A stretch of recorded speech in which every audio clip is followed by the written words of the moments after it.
దేశానికి ఒక సమస్య వచ్చింది అనుకోండి, మీరు ఆ సమస్యను హోంమంత్రికి అప్పచెప్పితే అతను ఒకలాగా హ్యాండిల్ చేస్తాడు. అదే ఫారిన్ మినిస్టర్కు చెప్పారు అనుకోండి, అతని ఆలోచన విధానం ఇంకొకలా ఉంటుంది. మీరు ఇదే సమస్యను ఒక ఇంటెలిజెన్స్ అధికారికి అప్పచెప్పారు అనుకోండి, అంటే నేను ఎవరి గురించి మాట్లాడుతున్నానంటే, మీకు ఈ కాక్రోచ్ జనతా పార్టీ ఇలా ఒకరోజు మేము నిరసన తెలపబోతున్నాము, మాకు పర్మిషన్ కావాలని అన్నప్పుడు వీళ్ళు చాలా పెద్ద హింసకు పాల్పడబోతున్నారు అనేది అందరికీ తెలిసింది. ఎందుకంటే మీకు అమెరికాలో, మీకు ఇంకా చెప్పాలంటే యుఎస్ ఎంబసీ ఆల్రెడీ వాళ్ళు ఒక అడ్వైజరీ విడుదల చేశారు. అలాగే అక్కడ FBI ఇస్తున్న వార్నింగ్స్ ఏమిటి, మన ఇంటెలిజెన్స్ బ్యూరో వాళ్ళు ఏం చెప్తున్నారు, ఇదంతా చూశారనుకోండి. ఈ వ్యవహారాన్ని అమిత్ షా హ్యాండిల్ చేస్తే ఎలా ఉంటుంది, లేదా జైశంకర్ గారికి చెప్తే ఎలా ఉంటుంది, ఫైనల్గా అజిత్ దోవెల్ ఇప్పుడు ఈయన టేబుల్ దగ్గరికి వచ్చింది అనుకోండి, ఈయన ఏం చేస్తారు? సో ఈ ఆలోచనలో మీకు మోదీ గారు ఏం చేశారు అంటే, ఈ వ్యవహారాన్ని అజిత్ దోవెల్కు అప్పచెప్పారు. ఇదే వార్తలండి. అంటే మీరు గమనించారనుకోండి, ఇంతంత పెద్ద పోరాటాలు జరుగుతున్నప్పుడు అమిత్ షా ఒక మాట కూడా మాట్లాడలేదు. జైశంకర్ గారు ఎటువంటి ప్రకటనలు చెయ్యలేదు. ఇంకా చెప్పాలంటే అజిత్ దోవల్ కూడా సైలెంట్గా దీన్ని అబ్జర్వ్ చేస్తున్నారు. ఎందుకు? ఈయన డైరెక్ట్గా PMO ఆఫీస్కి సంబంధించిన వ్యక్తి. ఇప్పుడు ఇతను ఒక విషయాన్ని షేర్ చేసుకోవాలి అంటే ఒక్క ప్రధానమంత్రితోనే మాట్లాడతాడు. ఈయన రిపోర్టింగ్ ఎవరికి ఇస్తారు? మోదీ గారికి మాత్రమే. సో అలాంటిది ఇప్పుడు వీళ్ళు ఒక స్ట్రాటజీ వర్కౌట్ చేశారు. ఎందుకంటే అజిత్ దోవెల్ అన్నప్పుడు దగ్గర 20 దేశాల నేషనల్ సెక్యూరిటీ అడ్వైజర్స్తో రెగ్యులర్ బేసిస్లో టచ్లో ఉండే వ్యక్తి. కాబట్టి భారత్ పైన ఎవరెవరు ఎలాంటి కుట్రలు పన్నుతున్నారు అనేది తెలుసుకోవడం ముఖ్యం. పోయిన వీడియోలో కూడా మీకు జునాద్ బాయ్, నీకు 4 కోట్ల రూపాయలు ఎవరు ఎక్కడ నుంచి ట్రాన్స్ఫర్ చేశారు తెలుసుకోవాలి కదండి. ఇప్పుడు ఇదే అమిత్ షా గారు ఉన్నారనుకోండి, ఇమీడియట్గా పోలీస్ ఫోర్స్ వెళతారు, వీళ్ళను లాఠీ చార్జ్ చేస్తారు, అరెస్టులు చేస్తారు, మీకు మొత్తం అక్కడ ఉన్న ఆ పబ్లిక్ను చెల్లా చెదురుగా పారిపోమంటారు. ఇప్పుడు ఇక్కడ అజిత్ దోవెల్ దగ్గరికి వచ్చేటప్పటికి ఎవరు ఉన్నారు దీని వెనుక? ఇప్పుడు ఇది ఎలా అయిపోయిందంటే, మోదీ గారికి ఇంత అవమానము జరిగింది కదా, మోదీ గారిని ఎన్నో రకాలుగా వీళ్ళు అవమానించారు కదా. ఈ స్టూడెంట్స్ అనండి, ఈ యువకులు రౌడీలు అనొచ్చు కదా. కానీ విషయము ఇప్పుడు పోలీసులు వెళుతున్నారండి.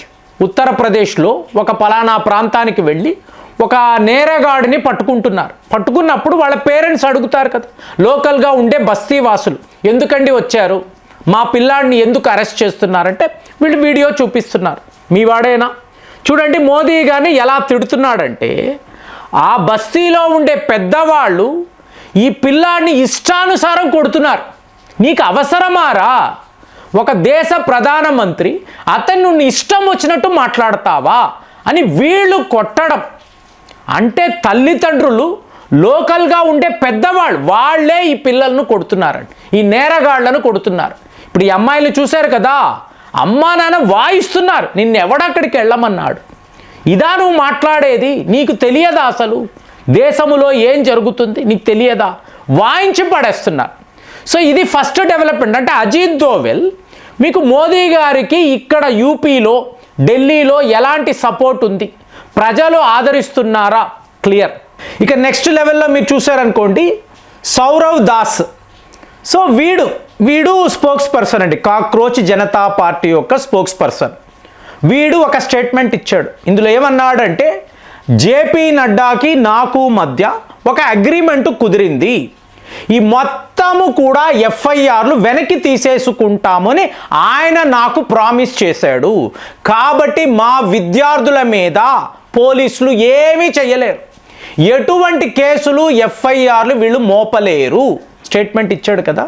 అంటే చదువు లేని, లీగల్ సిస్టమ్ తెలియని, అల్లరి చిల్లరిగా తిరిగేవాళ్ళు ఇప్పుడు వీళ్ళు ఇలాంటి పోరాటాలు చేశారు అనుకోండి, అంటే తల్లిదండ్రులు బాగా డబ్బు ఇచ్చి తాగి తందనాలు వేయరా నాన్న మేము ఉన్నాము అనే ఈ ఎలైట్ వాళ్ళ గురించి మాట్లాడుతున్నారు. ఇప్పుడు వీడికి ఏం తెలుసండి చెప్పండి? FIRని వెనక్కి తీసుకుంటాము అని అన్నారండి. మీకు భారతీయ నాగరిక సురక్ష సంవిధాన్ దీని ప్రకారము ఒక ఎఫ్ఐఆర్ అంటే మీకు ఫస్ట్ ఇన్ఫర్మేషన్ రిపోర్ట్, దీనిని మీరు సబ్మిట్ చేసిన తరువాత ఈ భూ ప్రపంచములో ఒక్క జడ్జి గారు తప్ప వేరే ఎవరికి ఎఫ్ఐఆర్ని వెనక్కి తీసుకునే అధికారం ఉండదు, ప్రధానమంత్రికి కూడా ఉండదు. ఈ చట్టాలు వీళ్ళకి తెలియకుండా అడ్డదిడ్డంగా మాట్లాడు. అంటే జేపీ నడ్డా చెప్తే జడ్జి గారు వింటారా? అంటే ఇప్పుడు జేపీ నడ్డా గారు అంటారు పార్లమెంట్ నీకు రాసి ఇచ్చేస్తానంటే రాసి ఇచ్చేస్తారా అండి? చందమామను నీకు రాస్తానంటే రాసిస్తారా?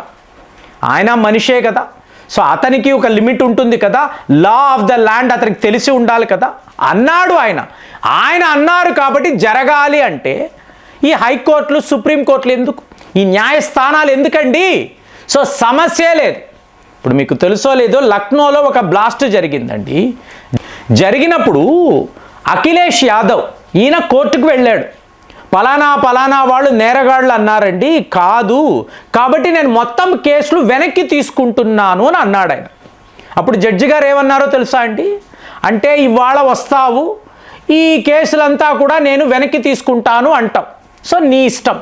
రేపు వచ్చి ఈ నేరగాళ్ళకంతా పద్మశ్రీ అవార్డులు ఇవ్వండి అంటావు, సో దాన్ని కూడా నేను ఒప్పుకోవాలా? మీకు చట్టాలు ఏం తెలుసు అని ఆయన అడిగాడు. ఎఫ్ఐఆర్ అనే దాన్ని ఎవడు కదపలేడండి. కాబట్టి ఇవాళ ఈ నేరగాళ్ళు ఎక్కడ ఉన్నా, ఇప్పుడు చూడండి ఉత్తరప్రదేశ్ అంటే ఏంటండి, యునైటెడ్ కింగ్డమ్ కన్నా పెద్ద రాష్ట్రం, అది ఒక దేశము, ఇది ఒక రాష్ట్రం. ఎంత పెద్దది, ఎంత పాపులేషన్. మరి పిన్ పాయింట్గా వాళ్ళ ఇంటికి వెళ్ళి వాడి మెడ పట్టుకొని వీళ్ళు ఎలా తేగలుగుతున్నారు? ఇక్కడే అజిత్ దోవెల్ యొక్క ఇంటెలిజెన్స్ ఇన్పుట్స్. సైలెంట్గా చూడడం, సీసీ కెమెరాలు వాళ్ళ మీద పెట్టడం, పెట్టి ఎవడెవడు ఏమేమి చేస్తున్నాడు, వీడు ఎక్కడెక్కడికి పారిపోతున్నాడు అంటే బస్సు ఎక్కడము, ట్రైన్ ఎక్కడము, రైల్వే స్టేషన్స్లో ఈ బస్సుల్లో ఎక్కడ దాక్కున్నా పర్ఫెక్ట్గా వీళ్ళని పట్టుకొని తీసుకురావడం. ఇంత పెద్ద పని అజిత్ దోవెల్ తన మీద పెట్టుకున్నాడండి. ఆయన పెట్టుకొని ఇవాళ ఇంతంత మంది నేరగాళ్ళు ఢిల్లీలో ఉన్నారు, అవునా? సో ఇప్పుడు వీళ్ళకి ఈ కాక్రోచ్ జనతా పార్టీకి ఏ దేశం నుంచి ఎంతెంత డబ్బు ఎవరెవరు పంపించారు నెక్స్ట్ లెవెల్లో. సో ఇందులో మీకు స్టూడెంట్స్ ఎంతమంది, నేరగాళ్ళు ఎంతమంది, సో వీళ్ళ మీద కేసులు పెడితే ఎన్నేళ్ల పాటు వీళ్ళని జైల్లో ఉంచాలి, జెన్యూన్ స్టూడెంట్స్ అంటే వాళ్ళని ఎలా విడిపించాలి, అసలు దేశం మీద ఏ స్థాయిలో వీళ్ళు కుట్రలు పన్నుతున్నారు, ఇదంతా ఎప్పుడు మీరు ఆగి గమనించినప్పుడే. ఇమీడియట్ యాక్షన్ అనుకోండి, వాళ్ళందరూ పారిపోతారు. మీకు ఇన్ని కేసులు, మీకు ఇంతంత మంది ఇన్వాల్వ్మెంట్ అంటే మీకు అరవింద్ కేజ్రీవాల్ వైపు నుంచి ఇతని ఫోర్డ్ ఫౌండేషన్ అనండి, మీకు తక్కిన ఫండింగ్ చేసే కంపెనీస్ వీళ్ళని ఎలా వీళ్ళు మొబిలైజ్ చేస్తున్నారు, అలాంటి ఒక ఇంటెలిజెన్స్ అవుట్పుట్ అనేది మన దగ్గర ఉంది. అట్ ది సేమ్ టైం మీరు చూసారనుకోండి, ఇప్పుడు ఈ వందే మాతరం బిల్ అనేది లోక్సభలో రాజ్యసభలో పాస్ అయిపోయింది. వీళ్ళు అనుకున్నది చేశారు కదా.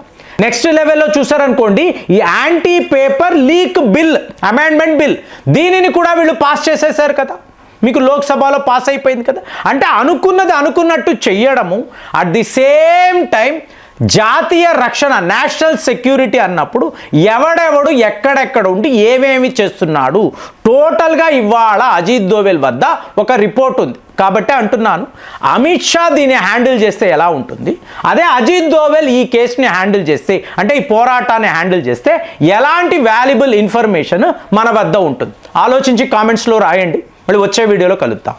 జై హింద్.